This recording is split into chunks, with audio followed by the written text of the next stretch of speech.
मैं Rinku Kumar KPS academy history में आपका फिर से अभिनंदन करता हूँ। मैं वीडियो लेकर आया हूँ दिल्ली सल्तनत कालीन के प्रश्न जो एग्जाम में सवाल वहाँ से पूछे जाते हैं, जैसे आईएएस, पीसीएस, टीजीटी, पीजीटी और यूपीएससी, जितने भी यूपी ट्रिपल एससी, और जिसमें इतिहास का सिलेबस आता है, उसी सभी एग्जाम में दिल्ली सल्तनत कालीन से सवाल अक्सर पूछे जाते हैं। तो मैंने केपीएस एकेडमी हिस्ट्री में आपका पूरा दिल्ली सल्तनत कालीन पढ़ा दिया है और उसका प्रैक्टिस सेट भी आज ख़त्म हो जाएगा। जो लास्ट जितने भी क्वेश्चन है मोस्टली प्रैक्टिस सेट के माध्यम से मैंने आपको बताया है, और ये आज लास्ट प्रैक्टिस सेट है जो दिल्ली सल्तनत कालीन के प्रश्न है सभी वंश के, पांचों वंश में। इसमें तुगलक वंश है, खिलजी वंश है, और लोधी वंश है, सेद वंश है, और गुलाम वंश है। तो इसमें सारे सवाल मैंने प्रैक्टिस सेट के माध्यम से, उधर मैंने पूरा दिल्ली सल्तनत पढ़ा दिया है। पीछे वीडियो आप देख सकते हैं मेरी, जिसमें सर्वप्रथम गुलाम वंश पढ़ाया है मैंने पूरा, जितने भी शासक हैं। उसके बाद में फिर गुलाम वंश के बाद में खिलजी वंश, फिर तुगलक वंश, फिर उसके बाद में सैद वंश और लास्ट में लोधी वंश। मैंने पूरी शासकों के बारे में बताया है। केपीएस एकेडमी हिस्ट्री चैनल पर जाकर उस पर आप वीडियो मध्यकालीन जो भारत है और अलग अलग विविध नाम से मैंने वीडियो बनाई है। जैसे तुगलक वंश का अलग वीडियो है और आपका खिलजी वंश का अलग वीडियो है, तो इसके आप वहाँ पे जाके आप देख सकते हैं। और आज दिल्ली सल्तनत काल का जो प्रैक्टिस सेट है लास्ट, आज पूरा कंप्लीट हो जाएगा और आप वीडियो को पूरा देखें। आपसे यही आशा है। सवाल है कि फिरोज शाह तुगलक की आत्मकथा का नाम, ठीक है। जो फिरोज शाह तुगलक ने जो अपनी आत्मकथा लिखी थी, ठीक है, तो आत्मकथा किस भाषा में लिखी थी? आपकी फारसी भाषा में, ठीक है। यह बात ध्यान रखना कि फिरोज शाह तुगलक ने जो आत्मकथा लिखी थी, आत्मकथा का जो लिखी थी वो उसका नाम क्या है, और जब इसने फिरोज शाह तुगलक ने अपनी आत्मकथा लिखी थी वो किस भाषा में लिखी थी? फारसी भाषा में। इस बात को ध्यान रखना। तो ए तारीख फिरोज शाही, बी सीरत फिरोज शाही, सी फतुहात फिरोज शाही, या डी फतवाए जहादारी, ठीक है। जो फिरोज शाह तुगलक ने जो अपनी आत्मकथा लिखी थी किस भाषा में? एक बात ध्यान रखना, किस भाषा में? फारसी भाषा में। तो इसमें से कौन सा ठीक है? सी। कौन सा? फतुहात फिरोज शाही। फतुहात फिरोज शाही फिरोज शाह तुगलक ने एक अपनी किस भाषा में? फारसी भाषा में। ध्यान रखना इसको, फारसी भाषा, ठीक है। फारसी भाषा में लिखी फतुहात फिरोज शाह तुगलक ने अपनी आत्मकथा। जैसे आपने पीछे भी जो बाबर ने आत्मकथा लिखी थी तुर्की भाषा में लिखी थी, ठीक है। तो इसी प्रकार इसने फारसी भाषा में लिखी थी फिरोज शाह तुगलक ने अपनी आत्मकथा, फतुहात फिरोज शाही। क्वेश्चन नंबर है 2। 20 सितंबर 1388 ईस्वी में सुल्तान फिरोज शाह तुगलक मृत्यु के बाद अगला शासक कौन बना था? ठीक है। अब देखो अगला शासक कौन बना था, तो कौन बना था? ए फतेह खां, बी जफर खां, सी तुगलक शाह, या डी अब्बूबकर, ठीक है। जब 20 सितंबर 1388 ईस्वी में सुल्तान फिरोज शाह तुगलक की मृत्यु हो जाती है, तो मृत्यु के बाद में अगला जो शासक बनता है कौन बनता है, इसके बाद क्वेश्चन के बारे में पूछ रहा है। और ये अक्सर एग्जाम में बहुत आता है क्वेश्चन, ठीक है, क्योंकि मैं उन क्वेश्चन करवा रहा हूँ जो एग्जाम में आ जाते रहे। तो इसमें कौन सा ऑप्शन है? सी, ठीक है। सी तुगलक शाह, ठीक है, तुगलक शाह, ठीक है। अगला शासक कौन था? तुगलक शाह। अब देखो यहाँ से दो क्वेश्चन बनते हैं। एक तो फिरोज शाह तुगलक की मृत्यु कब हुई थी, यहाँ से क्वेश्चन बनता है 20 सितंबर 1388 में। दूसरा क्वेश्चन, फिरोज शाह तुगलक की मृत्यु के बाद में कौन शासक बना था? आपको तुगलक शाह बना था, ठीक है। अब क्वेश्चन नंबर है 3, ठीक है।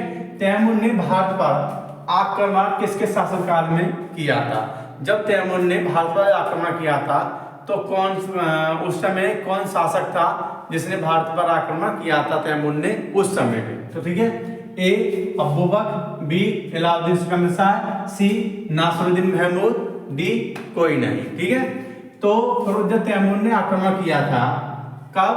1398 ईस्वी में। ठीक है, तैमूर ने भारत पर आक्रमण किया था 1398 ईस्वी में। तो उस समय शासक था नासिरुद्दीन महमूद। कौन था शासक? नासिरुद्दीन महमूद शासक था अपना। ठीक, कब आक्रमण किया था? 1398 ईस्वी में। अब आता है question number 4।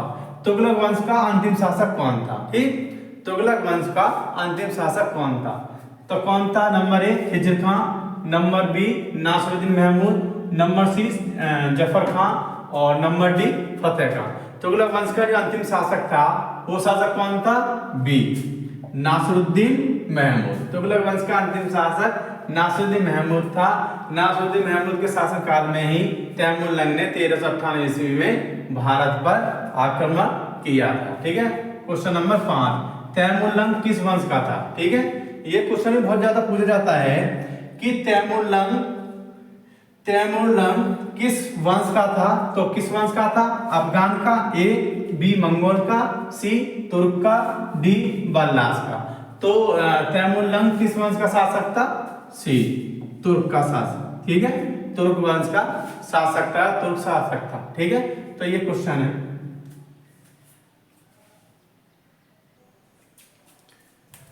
Question number 6, Taimur ने अपने द्वारा विजित किन क्षेत्रों का सूबेदार खिज्र खां को नियुक्त किया था? क्योंकि जब तैमूर 1398 ईस्वी में भारत पर आक्रमण करता है उस टाइम पे तुगलक वंश का अंतिम शासक रहता है नासिरुद्दीन महमूद। तो उसके बाद में क्योंकि ये खिज्र खां तैमूर शासक था, ठीक है, तो इसकी सहायता करवाता है कौन? खिज्र खां। और आगे खिज्र खां क्या करता है? खिज्र खां सैयद वंश की स्थापना करता है, वो बात अलग है, आपको पता है। तो ये क्या करता है कि तैमूर उन क्षेत्र को जीत लेता है। तो जीतने के बाद में सूबेदार खिज्र खां को कहाँ का बनाता है उसके बारे में सवाल पूछा गया है। ए लाहौर का, बी मुल्तान का, सी दीपालपुर का या डी दिल्ली का। तो ये कहाँ का नियुक्त करता है सूबेदार? तो इसमें ये सूबेदार कहाँ करता है? लाहौर का। ठीक है, ए, ठीक है, क्योंकि तैमूर जो जीते हुए क्षेत्र थे वो खिज्र खां को कहाँ का सूबेदार बनाता है? लाहौर का सूबेदार बनाता है। बाद में भी ये फिर लाहौर के बाद में भी दीपालपुर जब तैमूर जाता है भारत छोड़कर, तो उसके बाद में दीपालपुर का भी शासक बनता है खिज्र खां। तो इसमें ये पूछा गया है कि खिज्र खां सर्वप्रथम कहाँ का सूबेदार था जो तैमूर ने बनाया था, नियुक्त किया था? तो ये कौन सा था? लाहौर। ठीक है, लाहौर का सूबेदार नियुक्त किया था किसको? खिज्र खां को। अब आता है क्वेश्चन नंबर 7, तुगलक वंश का पतन का कारण क्या था? मतलब तुगलक वंश का जो पतन का कारण क्या था, जो तुगलक वंश का पतन हो गया था? ए साम्राज्य की विशालता, बी राष्ट्रीय का पूर्ण अभाव, सी स्वेच्छाचारी एवं निरंकुश राजतंत्र या डी उपरोक्त के सभी। तो तुगलक वंश का जो पतन हो गया था, तो पतन का कारण क्या था उसमें? कि साम्राज्य का विशालता था, क्योंकि साम्राज्य काफी विशाल था। इसका साम्राज्य सबसे ज्यादा साम्राज्य जो सीमा थी वो तुगलक वंश की थी, तो ये कारण भी था। और राष्ट्र का पूर्ण अभाव। ठीक है, राष्ट्र का पूर्ण अभाव मतलब जैसे आजकल में राष्ट्र पूर्ण अभाव का मतलब है जैसे कि राष्ट्र के हित में या जैसे हम भारत से प्रेम करते हैं तो हम अपनी न्यौछावर को लगा देंगे, क्योंकि जब भारत में कुछ आंदोलन चलेगा तो उसमें हम सबसे पहले जाएंगे और बढ़ चढ़कर भाग लेंगे। तो उसमें क्या था कि इसमें कोई पूर्ण अभाव मतलब इसमें कोई ऐसा कोई प्रेम नहीं बचा था, तो एक ये भी था। ठीक है, दूसरा स्वेच्छाचारी मतलब स्वेच्छाचारी एवं निरंकुश राजतंत्र, क्योंकि निरंकुश राजतंत्र था, तो ये कारण भी था जो तुगलक वंश का जो पतन कारण बना था। तो इसमें क्या है? डी उपरोक्त के सभी। नंबर 1 साम्राज्य का विशाल था, नंबर 2 राष्ट्र का पूर्ण अभाव और नंबर 3 स्वेच्छाचारी एवं निरंकुश राजतंत्र जो तुगलक वंश का पतन कारण बना था। अब आता है 8 क्वेश्चन, सैयद वंश का संस्थापक कौन था? ठीक है, मतलब सैयद वंश का संस्थापक कौन था? ए खिज्र खां, बी दौलत खां, सी शाहरुख खां और डी मुबारक शाह। ठीक है, मुबारक शाह है। सैद वंश का संस्थापक कौन था? तो सैद वंश का संस्थापक था खिज्र खां। ठीक है, ए खिज्र खां। क्योंकि तुगलक वंश के बाद में जब तुगलक वंश खत्म होता है तो सैद वंश चालू हो जाता है। ठीक है, और सैद वंश चालू होने के बाद में फिर सैद वंश का जो संस्थापक होता है खिज्र खां होता है। यही खिज्र खां था जो तैमूर ने लाहौर का सूबेदार नियुक्त किया था। तो ये आगे चलकर, क्योंकि नासिरुद्दीन महमूद तुगलक राष्ट्र और अंतिम तुगलक वंश का शासक होता है। उसके मृत्यु के बाद में फिर ये एक नया वंश की स्थापना करता है। इस वंश का नाम है सैद वंश। कौन करता है? खिज्र खां। ठीक है, अब आता है क्वेश्चन नंबर 9।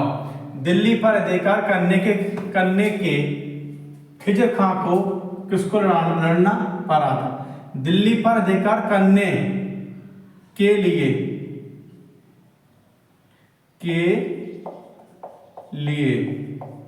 ठीक है, जब दिल्ली पर आक्रमण किया था किसने?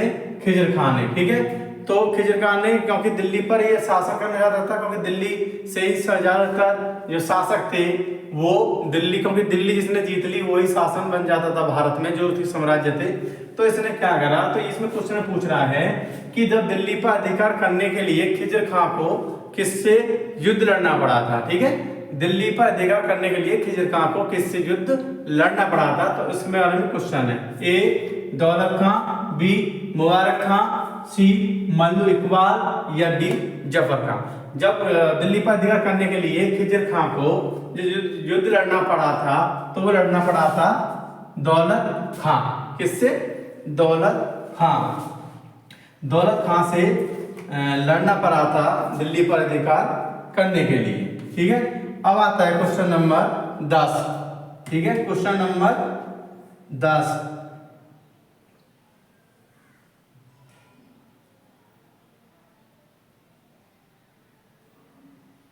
Question number 10। सैद वंश के शासकों ने दिल्ली पर कितने वर्ष तक शासन किया था? जो सैद वंश था उस सैद वंश में कितने शासक हुए थे और उन्हें सैद वंश ने दिल्ली पर कितने वर्षों तक शासन किया था? तो इसमें पूछा है कि उन्होंने कितने वर्ष तक, तुगलक वंश के बाद में कौन सा वंश चालू हो जाता है? सैद वंश। ठीक है, क्योंकि क्या था कि नासिरुद्दीन महमूद, जब नासिरुद्दीन महमूद का तुगलक वंश का अंतिम शासक होता है नासिरुद्दीन महमूद, जो आपके 1394 ईस्वी से 1412 ईस्वी तक। ठीक है, क्योंकि जो एक बता रहा हूं सैद वंश, क्योंकि नासिरुद्दीन महमूद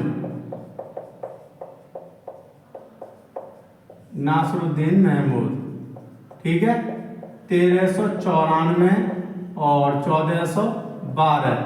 ठीक है, इसका शासनकाल था किसका? नासिरुद्दीन महमूद। और ये तुगलक वंश का अंतिम शासक था, क्योंकि ये तुगलक वंश का अंतिम शासक। तो तुगलक वंश का अंतिम शासक था नासिरुद्दीन महमूद, और इसका जो इसका कार्यकारी शासनकाल था 1394 ईस्वी से 1412 ईस्वी तक रहता है। उसके बाद में तुरंत जब ये मृत्यु हो जाती है, मृत्यु होने के बाद में क्या होता है कि यहाँ पर एक सैद वंश, ठीक है, क्या? सैद वंश की स्थापना होती है दिल्ली शासक में, जो चौथा वंश था, जो आपके 1400 जो शासन है 1414 से 1451 तक शासन था। 1414 से 1451 किसका? सैद वंश का शासनकाल। ठीक है, और इसका संस्थापक कौन होता है? मैं बताया इसका खिज्र खां। खिज्र का संस्थापक होता है, प्रथम सुल्तान होता है खिज्र खां। और खिज्र खां के बाद में लास्ट में सुल्तान होता है दिल्ली पर, क्योंकि अलाउद्दीन आलम शाह अंतिम शासक था। इस वंश का इंतजार कौन था? अलाउद्दीन आलम शाह। ठीक है, और अलाउद्दीन आलम शाह था क्योंकि सैद वंश का जो शासनकाल है 1414 ईस्वी से 1451 ईस्वी तक है। तो इसने 37 वर्ष तक, कितने? 37 वर्ष तक दिल्ली पर शासन किया था। किस वंश ने? सैद वंश ने। और सैद वंश का संस्थापक खिज्र खां, और इसका अंतिम संस्थापक अंतिम संस्थापक कौन था? अलाउद्दीन आलम शाह। ठीक है, और कितने वर्ष तक शासन किया था सैद वंश ने? 37 वर्ष तक सैद वंश के शासकों ने दिल्ली पर 37 वर्ष तक शासन किया था।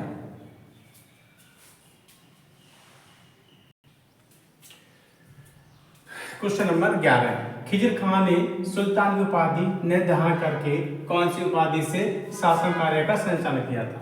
क्योंकि खिजर खां क्या था कि खिजर खां जब सैद वंश का संस्थापक था तो सैद वंश इसने नींव रखी थी, और सैद वंश के नींव रखने के बाद में, क्योंकि तुगलक जो सैद वंश से जो पहले वंश था वो आपका तुगलक वंश था, ठीक है।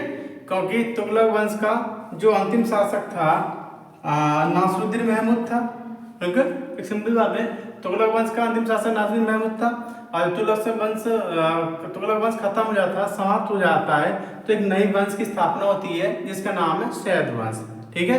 क्योंकि ये तुगलक नासरुद्दीन महमूद का शासनकाल रहता है 1394 ईस्वी से 1412 ईस्वी तक, और उसके बाद में क्योंकि किसको यही हराता है, क्योंकि जो राजवंश नई राजवंश होता है, क्योंकि 412 में दौलत खान लोधी सुल्तान बना था, ठीक है, परंतु खिजर खां ने दिल्ली पर आक्रमण किया और उसे तब पश्चात 1414 ईस्वी में क्या करें, 1414 ईस्वी में एक नया वंश स्थापना किया था जिसमें सैद वंश, और सैद वंश के संस्थापक खिजर खां था। तो खिजर खां ने सुल्तान की उपाधि धारण नहीं की थी, ठीक है, क्योंकि सुल्तान ने खिजर खां की उपाधि धारण नहीं की थी, तो इसके बारे में कौन सी उपाधि धारण की थी उसके बारे में ये पूछा है। ए सूबेदार, बी वजीर, सी बादशाह, डी रैयत ए आला, ठीक है। तो खिजर खां ने कौन सी उपाधि धारण की थी? डी रैयत ए आला की उपाधि धारण की थी, ना कि सुल्तान की उपाधि, ठीक। अब क्वेश्चन आता है 12वां, खिजर खां द्वारा किए गए सैन्य अभियानों का खिजर द्वारा जो सैन्य अभियान किए गए थे उनका उद्देश्य क्या था, ठीक है। ए राज्य विस्तार, बी विद्रोह पर नियंत्रण, सी सल्तनत की सत्ता को मजबूत करना, या डी बी तथा सी। क्योंकि खिजर खां का जो सैन्य अभियान थे उसका मेन उद्देश्य क्या था इसके बारे में, तो खिजर खां का जो मेन उद्देश्य था, एक तो मेन उद्देश्य था कि विद्रोह का दमन करना, ठीक है, विद्रोह पर कंट्रोल करना, इसका मेन उद्देश्य था, और दूसरा था कि जो दिल्ली सल्तनत कालीन सत्ता है को मजबूत बनाना। इसके मेन उद्देश्य थे जो खिजर खां ने सैन्य अभियान में किए थे, और सैन्य अभियान का यही कारण था खिजर खां का कि एक तो विद्रोह का दमन करना, मतलब विद्रोह को नियंत्रण करना। उस टाइम पे विद्रोह काफी हो रहे थे, तो उसका मेन उद्देश्य था कि विद्रोह को कंट्रोल करना, विद्रोह को मतलब दमन करना, नियंत्रण करना, और दूसरा था कि सल्तनत की सत्ता को मजबूत करना। तो इसमें ए बी विद्रोह को पर नियंत्रण करना या दमन करना, और सी सल्तनत की सत्ता को मजबूत करना। तो इसका ऑप्शन हो जाएगा डी बी तथा सी। अब आता है 13वां, लोधी वंश का संस्थापक किसे माना जाता है, ठीक है। लोधी वंश का संस्थापक किसे माना जाता है? ए बहलोल लोधी, बी इब्राहिम लोधी, सी सिकंदर लोधी, डी दौलत खां लोधी, ठीक है। तो लोधी वंश का संस्थापक किसे माना जाता है? तो लोधी वंश का संस्थापक किसे माना जाता है? बहलोल लोधी को। किसको? ए बहलोल लोधी, क्योंकि लोधी वंश जो की स्थापना हुई थी, लोधी वंश का जो शासन काल था ये कितने तक, तो इसका शासन काल था 1451 से 1526 ईस्वी तक, ठीक है। बहलोल लोधी किसका संस्थापक था? लोधी वंश का संस्थापक था, और लोधी वंश का जो शासन काल है 1451 से 1526 ईस्वी में इसका शासन काल, ठीक है। बहलोल लोधी प्रथम सुल्तान हो जाता है, उसके बाद में सिकंदर लोधी होता है सुल्तान, और सिकंदर लोधी के बाद में, क्योंकि सिकंदर लोधी के बाद में होता है सुल्तान इब्राहिम लोधी, ठीक। तो इसमें ये पूछा गया है कि सैद वंश का संस्थापक, सैद वंश का जन्म, लोधी वंश का सैद वंश का संस्थापक खिजर खां है। तो इसमें पूछा गया है 13वें क्वेश्चन में, लोधी वंश का संस्थापक कौन था? बहलोल लोधी, ठीक। और लोधी वंश का शासनकाल कब तक रहा? 1451 से 1526 ईस्वी तक, और ये प्रथम सुल्तान था बहलोल लोधी। इसका भी शासनकाल रहा है आपका 1451 से 1489 ईस्वी तक, ठीक है। अब आता है क्वेश्चन नंबर 14वां, सैद वंश के किस सैद वंश के किस शासक के जीवन काल में ही, ठीक है, सैद वंश के शासक के जीवन काल में ही बहलोल लोधी ने दिल्ली पर अधिकार कर लिया था, ठीक। क्योंकि जब सैद वंश जो सैयद वंश का जो स्थापना हुई थी, तो उससे पहले वो सैयद वंश का जो जनक था, सैयद वंश का संस्थापक था, खिज्र खां था। तो खिज्र खां ने शासन से पहले ही, ठीक है, शासन के पहले ही किस को हराया था, और तो ये इसके बारे में क्वेश्चन पूछा है, क्योंकि इस पर लिखा हुआ है कि सैयद वंश के किस शासक के जीवन काल में ही बहला लोदी ने दिल्ली पर अधिकार कर लिया था। तो उसके जीवन काल में अधिकार कर लिया था। ए अलाउद्दीन आलम शाह, बी मोहम्मद शाह, सी मुबारक शाह या डी सिकंदर शाह। तो किसने? ए अलाउद्दीन आलम शाह, क्योंकि अलाउद्दीन आलम शाह के ही उस टाइम पे अलाउद्दीन आलम शाह जीवित था, तो उसी टाइम पे दिल्ली पर अधिकार कर लिया था। किसने बहला लोदी दिल्ली पर अधिकार कर लिया था सैयद वंश किस शासक ने के जीवन में ही बहला लोदी ने, ठीक है। तो ये क्वेश्चन थोड़ा सा मिस्टेक लग रहा है, क्वेश्चन थोड़ा सा मिस्टेक लग रहा है, देखता हूं और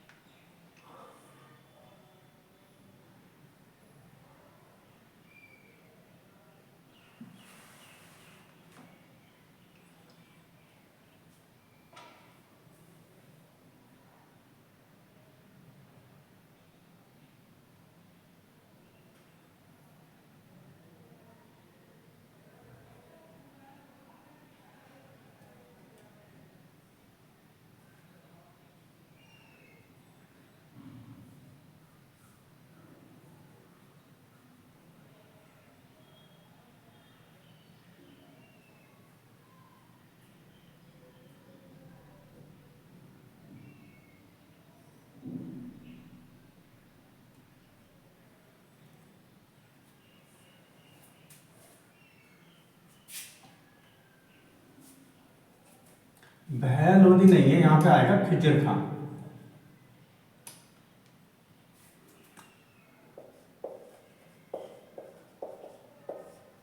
खिज्र खां, अब हो गया क्वेश्चन, ठीक है। सैयद वंश के किस शासक के जीवन में ही खिज्र खां ने दिल्ली पर अधिकार कर लिया था? तो किसके जब कब्जा कर लिया था? अलाउद्दीन आलम शाह। अलाउद्दीन आलम शाह जब खिज्र खां ने दिल्ली पर अधिकार कर लिया था, उस टाइम पे अलाउद्दीन आलम शाह था। और आपका कौन सा शासक था?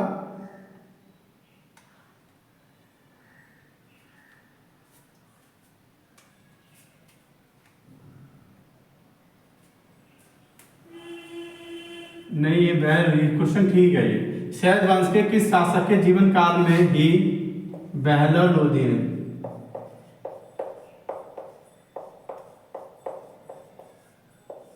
ठीक है, क्वेश्चन ठीक है, क्योंकि सैयद वंश के ये पूछ रहा है कि सैयद वंश का कौन शासक था जिसने उस टाइम पे बहला लोदी ने दिल्ली पर अधिकार कर लिया था। क्योंकि ये पूछ रहा है कि जब बहला लोदी ने दिल्ली पर अधिकार कर लिया था, तो उस टाइम पे सैयद वंश का कौन शासक था, ये क्वेश्चन पूछा हुआ है। तो कौन शासक था? अलाउद्दीन आलम शाह, ठीक है। अलाउद्दीन आलम शाह था सैयद वंश का अंतिम शासक, जिसने जब ये अलाउद्दीन आलम शाह था, तो उसी के समय बहला लोदी ने दिल्ली पर आक्रमण करके दिल्ली पर कब्जा कर लिया था और एक नया वंश चालू करा था, जिसका नाम है आपका लोदी वंश। और लोदी वंश जो 1451 से 1526 तक उसका शासनकाल था, ठीक है। अब आता है क्वेश्चन नंबर 15। बहला लोदी किस अफगान शाखा से संबंधित था? बहला लोदी किस अफगान शाखा से संबंधित था? ए शेख, बी बरलास, सी साउखेल या डी तुर्की। क्योंकि जो बहला लोदी था, बहला लोदी क्योंकि लोदी वंश का संस्थापक था और ये अफगान जाति का था, ठीक है।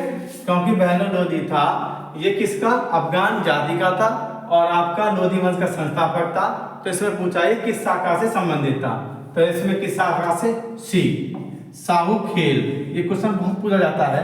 साहूखेल शाखा से संबंधित था कौन? बहला लोदी।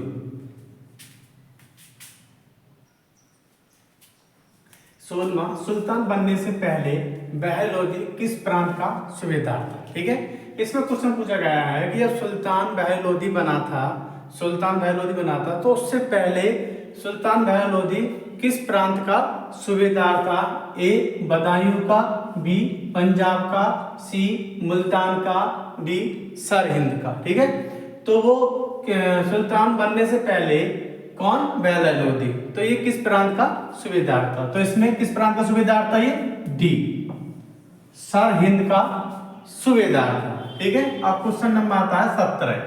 13 अप्रैल 1451 में, ठीक है, को बहलोदी किस उपाधि के साथ दिल्ली के शासन पर बैठा था?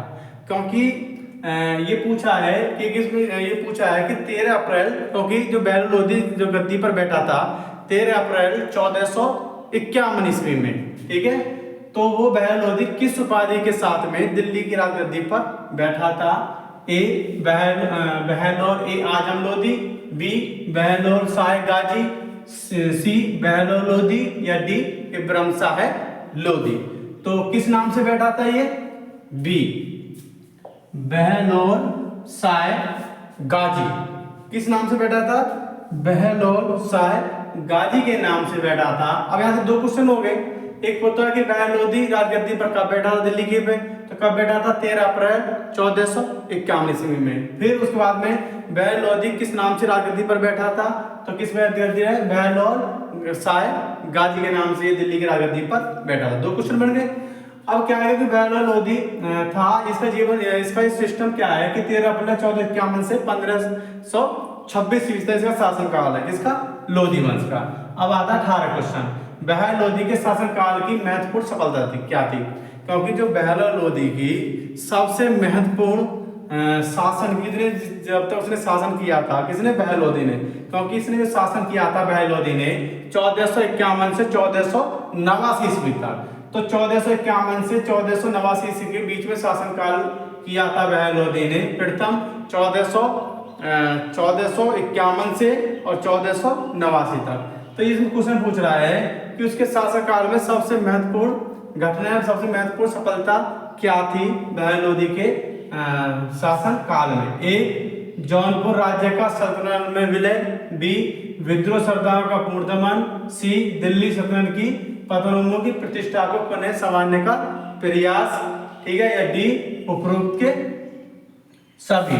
ठीक है, तो इसमें पूछा गया है कि बहलोदी के शासनकाल की सबसे महत्वपूर्ण जो घटना थी, क्या सबसे महत्वपूर्ण जो घटना थी वो थी आपके जौनपुर। ठीक है, जौनपुर को क्या थी? जौनपुर राज्य को सल्तनत में मिलाना। क्या थी? ए सबसे महत्वपूर्ण घटना थी। ठीक है, क्योंकि इसने जौनपुर राज्य का सल्तनत में विलय कर दिया था। किसने? बहलोल लोदी ने। अब आता है क्वेश्चन नंबर 19। बहलोल लोदी का अंतिम आक्रमण किसके विरुद्ध था? ठीक है, बहलोल लोदी का जो अंतिम आक्रमण था किसके विरुद्ध था? कौन सा राज्य था? ए जौनपुर, बी मालवा, या सी ग्वालियर, या डी कालपी। ठीक है, तो बहलोल लोदी का जो अंतिम आक्रमण था वो था आपका ग्वालियर। ठीक है, सी बहलोल लोदी का जो अंतिम आक्रमण था, अंतिम आक्रमण कौन सा था बहलोल लोदी का? ग्वालियर। क्वेश्चन ये पूछा जाता है एग्जामों में बहुत ज्यादा। ठीक है, कि बहलोल लोदी ने अंतिम आक्रमण या बहलोल लोदी का अंतिम आक्रमण किसके विरुद्ध था, या किसके लास्ट अभियान कौन सा था? तो कौन सा था? ग्वालियर। ठीक है, क्योंकि उसका अंतिम आक्रमण ग्वालियर पर हुआ था। और ग्वालियर के प्रयास में ही क्योंकि ऐसा है कि जब उसने बहलोल लोदी ने अंतिम आक्रमण किया था ग्वालियर पर, और उसे वापस आने के बाद में ही 1489 ईस्वी में बहलोल लोदी की मृत्यु हो जाती है रास्ते से आने में। ठीक है, बहलोल लोदी ने जौनपुर को जीतकर, ठीक है, बहलोल लोदी ने जौनपुर को जीतकर किसे वहां का राज्यपाल बनाया था? ठीक है, ये पूछ रहा है कि जो बहलोल लोदी ने जौनपुर को जीतकर वहां का किसको राज्यपाल बनाया था? ए निजाम खान, बी बारबक शाह, सी मुबारक खान लोहानी, और डी दिलावर खान। तो जब बहलोल लोदी ने, क्योंकि जौनपुर को सल्तनत में विलय कर लिया था, जीत लिया था, तो उसके बाद में वहां का जो राज्यपाल बनाया था, राज्यपाल किसको बनाया था, तो ये इसमें सवाल में पूछ रहे हैं कि तो किसको बनाया था राज्यपाल, बारबकशाही को, बी किसको, बारबकशाही को जौनपुर का राज्यपाल नियुक्त किया था, किसने, आपके बहलोल लोदी ने। ठीक है, क्वेश्चन नंबर 21, जुलाई 1489 ईस्वी में बहलोल लोदी की मृत्यु किस स्थान पर हुई थी, क्योंकि जुलाई 1489 ईस्वी में बहलोल लोदी की मृत्यु किस स्थान पर हुई थी, ए ग्वालियर, बी कालपी, सी मेयावली, डी धौलपुर। तो क्या कब हुई थी, क्योंकि कब हुई थी इसकी मृत्यु और कहां पर, ये मेयावली है ग्वालियर के निकट, क्योंकि जो बहलोल लोदी का जो अंतिम अभियान था कहाँ था, ग्वालियर था। तो ग्वालियर के अंतिम अभियान के बाद में ये लौटते समय पे इनकी तबीयत खराब हो जाती है, जिससे कि जुलाई 1489 ईस्वी में इनकी मृत्यु हो जाती है किस जगह, मेयावली पे। और ये क्वेश्चन ज्यादा पूछा जाता है कि बहलोल लोदी की उस स्थान का नाम या उस स्थान की जगह बताएं जो जहाँ पर उसकी मृत्यु हुई थी, या तो ग्वालियर होगा, यदि मेयावली नहीं है तो आपको ग्वालियर करना पड़ेगा, क्योंकि ग्वालियर के निकट ये मेयावली स्थान था। इस पे आपका बहलोल लोदी की जुलाई 1489 ईस्वी में मृत्यु हो गई थी। ठीक है, अब आता है 22 क्वेश्चन, बहलोल लोदी अफगानी सरदार को किस नाम से पुकारता था। ये भी काफी फेमस क्वेश्चन है जो एग्जाम में पूछा जाता है कि जो बहलोल लोदी जो अफगान सरदार थे उनको किस नाम से पुकारता था बहलोल लोदी, ए पुत्र, बी रैयत आला, सी मकसद आली, डी इनमें से कोई नहीं। तो बहलोल लोदी अफगान सरदारों को किस नाम से पुकारता था, तो किस नाम से पुकारता था, मकसद ए आली, सी। ठीक है, मकसद ए आली नाम से पुकारता था अफगान सरदारों को। ठीक है, और रैयत आली वही है, रैयत आली जो आपका खिजर खां था। ठीक है, सुल्तान की उपाधि नहीं जान, रैयत आली की उपाधि दान की थी। तो ये बहलोल लोदी अफगान सरदार किस नाम से पुकारता था, मकसद ए आली के नाम से उन सरदारों को पुकारता था। ये काफी फेमस क्वेश्चन है। और 23 में बहलोल लोदी द्वारा चलाया गया कौन सा सिक्का, ये काफी, क्योंकि ये क्वेश्चन है, ये काफी ऐसे क्वेश्चन है जो एग्जाम अक्सर पूछे जाते हैं कोई से भी एग्जाम में। जो एग्जाम में जितने भी एग्जाम में जिसमें इतिहास होता है तो उसमें ये क्वेश्चन में एनसीईआरटी पे उन्हीं क्वेश्चन को मैं बता रहा हूँ जो क्वेश्चन में एग्जाम में पूछे जाते हैं अक्सर। ठीक है, बहलोल लोदी द्वारा चलाया गया कौन सा सिक्का, क्योंकि बहलोल लोदी द्वारा चलाया गया ऐसा कौन सा सिक्का है जो अकबर के शासनकाल में भी चला था। ठीक है, ये क्वेश्चन होता है, इलाही सिक्का, बहलोली सिक्का, अफगानी सिक्का, दिनार। ठीक है, तो ऐसा कौन सा सिक्का था जो बहलोल लोदी ने चलाया था और वो अकबर के समय तक चलता रहा, तो कौन सा, बहलोली सिक्का, बी। ठीक है, क्योंकि बहलोली सिक्का ये अकबर के समय तक भी चलता रहा था जो बहलोल लोदी ने सिक्का जारी किया था। ठीक है, अब आता है क्वेश्चन नंबर 24, सिकंदर लोदी की माँ एक हिंदू थी, उसका नाम क्या है। ये भी काफी क्वेश्चन हो जाता है कि सिकंदर लोदी की जो माँ थी कौन थी, हिंदू थी। ठीक है, और हिंदू में कौन, सुनार की लड़की थी। सुनार मतलब स्वर्णकार वाला, जो आजकल सुनार बोलते हैं, जो सोना चांदी आभूषण के काम करता था, तो उसकी एक लड़की थी, उसी की लड़की थी जो सिकंदर लोदी की माँ थी। तो उसका नाम पूछा है, जेबंद, भाग्यवती, अनारकली, बीवी जेला। तो उसका क्या नाम था, ए जेबंद। ठीक है, जेबंद नाम था जो सिकंदर लोदी की माँ थी, एक हिंदू एक सुनार थी।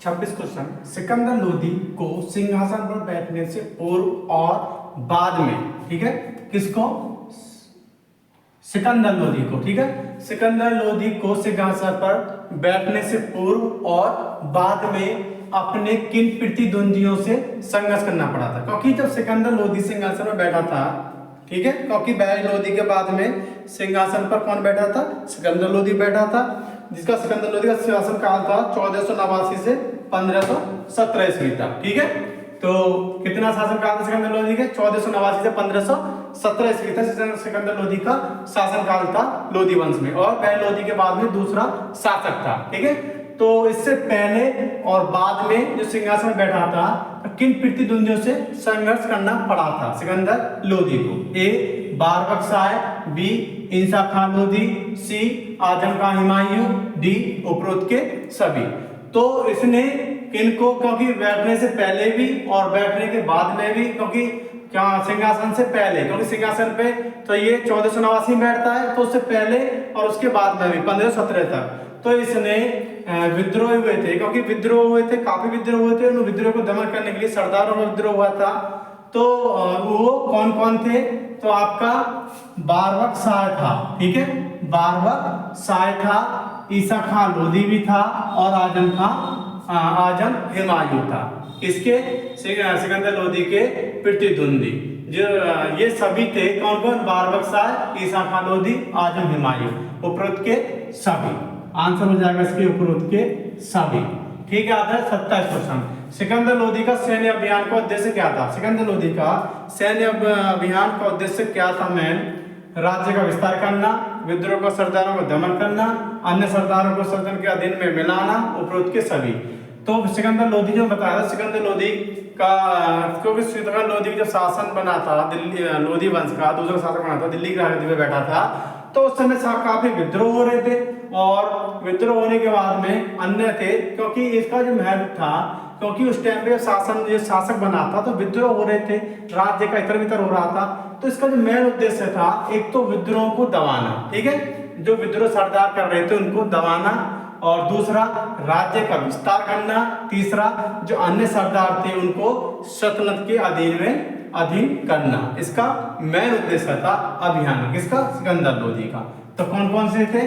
राज्य का विस्तार करना, विद्रोह सरदारों का दमन करना, और अन्य सरदारों के अधीन अपनी भी करना। ठीक है, इसका सिकंदर लोदी का सैन्य अभियान का उद्देश्य था। अब आता है 28 क्वेश्चन। सिकंदर लोदी ने अंतिम रूप में जीतकर अपने राज्यों की सीमाओं में शामिल किया था। तो सिकंदर लोदी ने अंतिम रूप से जीतकर अपने राज्यों की सीमाओं में शामिल किया था। कौन सा राज्य था? बिहार, बी मालवा, सी धौलपुर, डी ग्वालियर। ठीक है, तो सिकंदर लोदी ने जो अंतिम अभियान किया था, तो उस अभियान में अपने राज्यों की सीमाओं में शामिल किया था किसको? बिहार को। ए किसको किया था? बिहार को। अब आता है 29 क्वेश्चन। सिकंदर लोदी का समकालीन ग्वालियर का शासक कौन था? जब सिकंदर लोदी था उस समय जो ग्वालियर का जो शासक था वो कौन था? ए मान सिंह तोमर, बी विक्रमजीत सिंह तोमर, सी रंजीत तोमर, डी विजय तोमर। तो कौन था समकालीन ग्वालियर का समकालीन सिकंदर लोदी शासक था? उस समय ग्वालियर शासक था, इसके समकालीन कौन था? ए मान सिंह तोमर। ठीक, कौन था?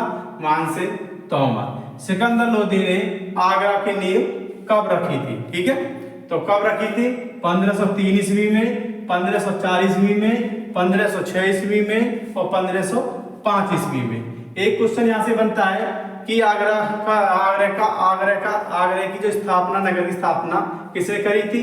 तो आप लोग पता, सिकंदर लोदी ने। ठीक है, यहाँ से क्वेश्चन बन गया है। अब दूसरा क्वेश्चन बनता है कि इसकी स्थापना कब करी गई थी?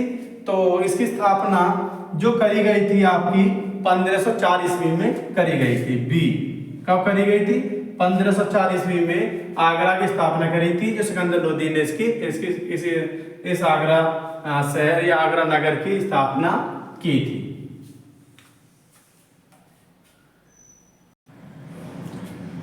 सिकंदर लोदी द्वारा, ठीक है, सिकंदर लोदी द्वारा फारसी में अनुवादित ग्रंथ। ठीक है, सिकंदर लोदी ने एक फारसी में अनुवादित ग्रंथ करवाया था उसके शासनकाल में ही, फरहगे सिकंदरी।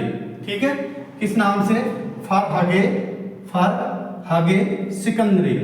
किसके नाम से? फरहगे सिकंदरी के संबंधित था, क्योंकि जो सिकंदर लोदी द्वारा किस भाषा में? एक तो ध्यान रखना, फारसी भाषा में। ठीक है, फारसी भाषा में अनुवाद किया था। अनुवाद ग्रंथ क्या था? जिस ग्रंथ का नाम था फरहंगे सिकंदरी। ठीक है, किससे संबंधित था? ये ज्योतिष शास्त्र से संबंधित था, खगोल शास्त्र से संबंधित था, आयुर्वेद शास्त्र से संबंधित था, इनमें से कोई नहीं। ठीक है, तो ये किस जो फरहागे सिकंदरी जो फारसी भाषाओं में अनुवादित किया था, तो ये किस शास्त्र से संबंधित था? ये था सिद्ध आयुर्वेदिक शास्त्र से। ध्यान रखना कि एक तो क्वेश्चन आ जाए फरहागे सिकंदरी, फरहागे सिकंदरी किसने अनुवाद किया था? अनुवादित ग्रंथ के शासन में तो किसके? सिकंदर लोदी ने। ठीक है, किस भाषा में? फारसी भाषा में। और ये फरहागे सिकंदरी जो फरहागे सिकंदरी जो अनुवादित ग्रंथ था, ये किस में से था? आयुर्वेद शास्त्र से। किससे? आयुर्वेद शास्त्र से संबंधित था फरहागे सिकंदरी, जो अनुवादित करवाया था सिकंदर लोदी ने फारसी भाषा में। ठीक, अब आता है क्वेश्चन, वाद्य यंत्रों में सिकंदर लोदी किससे सुनने का शौकीन था? जो वाद्य यंत्र थे, तो उस वाद्य यंत्र में सिकंदर लोदी किसको सुनने का सबसे ज्यादा उसको शौक था? तबला, शहनाई, मानकोतुहल और राग डंपा। तो किसके? शहनाई, बी शहनाई सुनने का काफी इसको शौक था। किसको? सिकंदर लोदी को। अब आता है क्वेश्चन कि सिकंदर लोदी के समय किस महत्वपूर्ण संगीत पुस्तक की रचना हुई थी? ठीक है, एक तो हुई थी इसकी आयुर्वेद शास्त्र में एक किताब लिखी गई थी जो फारसी भाषा में अनुवाद की थी, जिसका नाम था फरहागे सिकंदरी। उसके बाद में इसके शासनकाल में ही संगीत पुस्तक की रचना की गई थी, जिसका नाम था लज्जते सिकंदरी या लज्जते रागनी या मानकोतुहल या राग डंपा। ठीक है, तो सिकंदर लोदी के समय महत्वपूर्ण संगीत पुस्तक। ठीक है, कैसी? संगीत पुस्तक, और यहाँ पे फारसी अनुवाद में आयुर्वेदिक। ठीक है, ये एग्जाम में सवाल पूछा था सिकंदर लोदी के मामले में ज्यादातर। तो पुस्तक का नाम था लज्जत-ए सिकंदरी। क्या नाम था? लज्जत-ए सिकंदरी। क्योंकि यहाँ से 2 पॉइंट बनते हैं। एक तो बनता है कि फरहागे सिकंदरी किसके शासनकाल में लिखी गई थी पुस्तक, तो ये सिकंदर लोदी के शासनकाल में सिकंदर लोदी द्वारा। ठीक है, फारसी भाषा में। किस भाषा में? फारसी भाषा में। ये इसका जो संबंध था किस शास्त्र से है? आयुर्वेदिक शास्त्र से। और एक सिकंदर लोदी के समकालीन संगीत पुस्तक भी की रचना हुई थी, जिसका नाम था लज्जत-ए सिकंदरी। ठीक है, क्या नाम था? लज्जत-ए सिकंदरी। अब आता है क्वेश्चन नंबर 34, सिकंदर लोदी की मृत्यु कब और कहाँ हुई थी? ठीक है, 2 क्वेश्चन बना दिए इसमें। सिकंदर लोदी की मृत्यु कब और कहाँ हुई थी? ए 21 नवंबर 1517 आगरा में, बी 20 नवंबर 1517 दिल्ली में, सी 18 सितंबर 1517 ग्वालियर में, डी 21 दिसंबर 1570 बयाना में। तो इसकी मृत्यु कहाँ हुई थी? इसकी हुई थी मृत्यु ए 21 नवंबर 1517 में आगरा में इसकी मृत्यु हुई थी। सिकंदर लोदी, सिकंदरी नाम का एक जगह भी है, यहाँ पे इसका काफी अच्छा है। आगरा में देखना वहाँ पर्यटक स्थल भी है जो केंद्र के अंडर में आता है। ठीक है, तो ये इसकी मृत्यु कहाँ हुई थी? आगरा में हुई थी। कौन सन में हुई थी? 21 नवंबर 1517 में इसमें इसकी मृत्यु हुई थी। अब 35 क्वेश्चन, किसे इब्राहिम लोदी के पूर्ण रूप से जीता था? इब्राहिम लोदी ने किसे पूर्ण रूप से जीता था? तो किसको? मेवाड़ को, बंगाल को, मालवा को, ग्वालियर को। तो किसे पूर्ण रूप से जीता था? ये डी, ग्वालियर को पूर्ण रूप से सिकंदर लोदी ने जीता था। इब्राहिम लोदी किसे पराजित कर ग्वालियर को जीता था? इब्राहिम लोदी ने किसको पराजित कर जीता था ग्वालियर को? तो इसमें मेमनी राय, बी राजा मानसिंह, सी विक्रमजीत सिंह या डी रणवीर सिंह। इब्राहिम लोदी ने किसे पराजित कर जो ग्वालियर को जीता था? तो किसको पराजित कर ग्वालियर को जीता था? ये था विक्रमजीत सिंह, सी विक्रमजीत सिंह। विक्रमजीत सिंह को हराकर ग्वालियर को जीता था किसने? इब्राहिम लोदी ने। ठीक है, 1525 ईस्वी में बाबर भारत आने पर सर्वप्रथम, ठीक है, अधिकार किया था। जब 1525 ईस्वी में भारत पर बाबर का शासन चल जा रहा है, बाबर का शासनकाल 1525 से 1530 तक रहता है, तो इसने सर्वप्रथम किस पर अधिकार किया था? पंजाब पर, ग्वालियर पर, सिंध पर, कश्मीर पर। तो सर्वप्रथम इसने किस पर अधिकार किया था? ए, पंजाब पर इसने सर्वप्रथम बार अधिकार किया था 1525 में बाबर ने। ठीक है, अब आता है कि पानीपत का प्रथम युद्ध कब और किसके बीच हुआ था? ठीक है, तो पानीपत का जो प्रथम युद्ध हुआ था बाबर और इब्राहिम लोदी के बीच में हुआ था। तो उसमें प्रथम युद्ध हुआ था, पानीपत का प्रथम युद्ध 21 अप्रैल 1526 ईस्वी में। ठीक है, तो एक तो होता है कि प्रथम युद्ध, पानीपत का प्रथम युद्ध बाबर और इब्राहिम लोदी के बीच में, क्योंकि लोदी वंश का अंतिम शासक था कौन?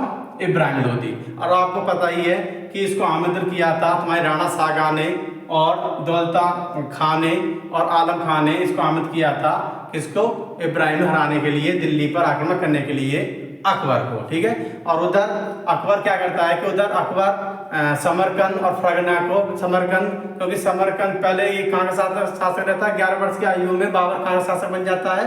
ये फरगना का शासक बन जाता है, क्योंकि उससे पहले भी ये इसका जो उमर शेख था, इसका जो पिता था वो भी फरगना का शासक रहता है। उससे पहले भी समरकंद के शासक रहते हैं उसके जो पीछे पीढ़ी थी।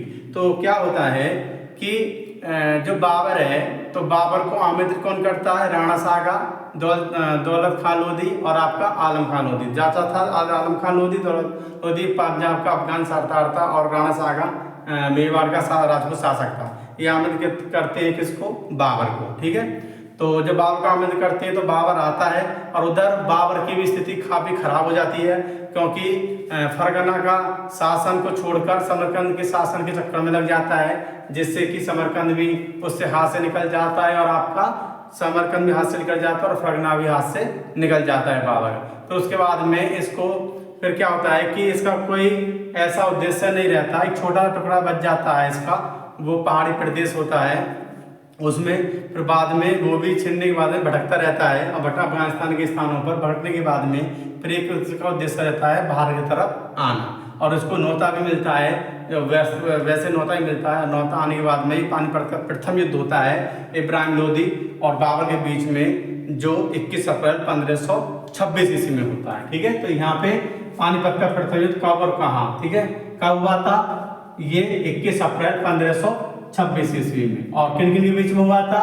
बाबर और इब्राहिम लोदी के बीच में। ठीक है, बाबर और इब्राहिम लोदी के बीच में। और एक बात और कि इस युद्ध में सर्वप्रथम तोपों का प्रयोग भी किया था बाबर ने, क्योंकि भारत में पहली बार ऐसा हुआ था जिसने कि शासक ने तोपों का प्रयोग युद्ध में किया है। ठीक है, और उसमें इसी युद्ध में पद्धतियों का सहारा लिया था, 2 पद्धतियों का सहारा लिया था, जिसमें तुलगमा पद्धति और रोमी पद्धति। इसमें पानीपत के प्रथम युद्ध में 2 पद्धतियों का सहारा लिया था, जिनमें तुलगमा पद्धति और रोमी पद्धति, और इसी में ही तोपों का प्रयोग सर्वप्रथम बाबर ने किया था।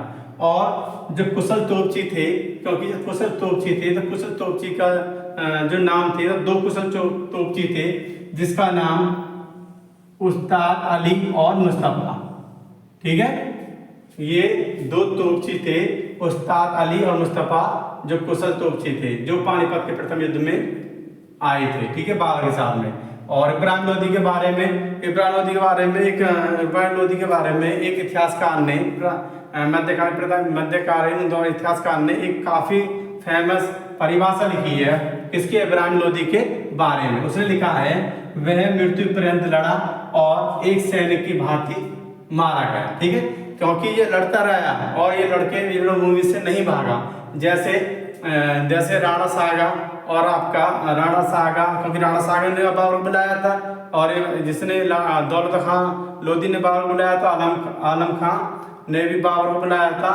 तो ये अकेला ही बाबर से युद्ध में पानीपत के प्रथम में लड़ता रहा, और अंत में ही लड़ते लड़ते जिस प्रकार वीरभूमि को वीरगति को प्राप्त हो जाता है एक सैनिक या एक योद्धा राजा, उसके द्वारा, क्योंकि पानीपत के युद्ध में ये मारा गया।